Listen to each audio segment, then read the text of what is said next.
And the next question comes from Jake Simpson. Shane Wright or Juraj Slafkovsky long-term, your pick? This one's interesting. Yeah, it'd be the same question that Kent Hughes was asking himself on draft day last year. And to me, if you're looking for ceiling upside, then I think you go Juraj Slafkovsky. But personally, I lean Shane Wright. I think Shane Wright is much safer. The floor is much higher because we know he's going to grow into that sort of two-way acumen. And I think he's got a really underrated shooting release too.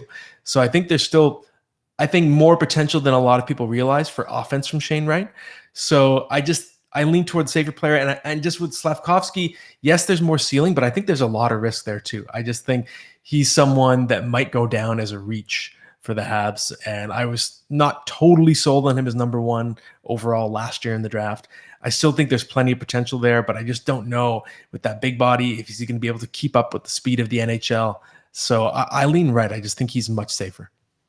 I do agree. The one thing, you could say, like, oh, like Shane Wright struggled in the NHL, got sent down to the OHL, and just did not work out. But look at how good Seattle was this year. It was going to be harder to crack that team when you look at the hindsight there. When it comes to Slafkovsky, there was a big argument that yes, he was more NHL ready, but he had a lot of issues there too, to the point of like, should he have gone to the World Juniors? And then he missed a lot of time with injury this year, so we didn't get to see really him get comfortable. And I think he does need some help with Montreal. I do think their roster needs to get a little bit better.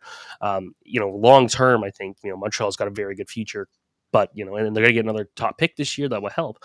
But with Shane Wright, I think, I still think he's the better prospect.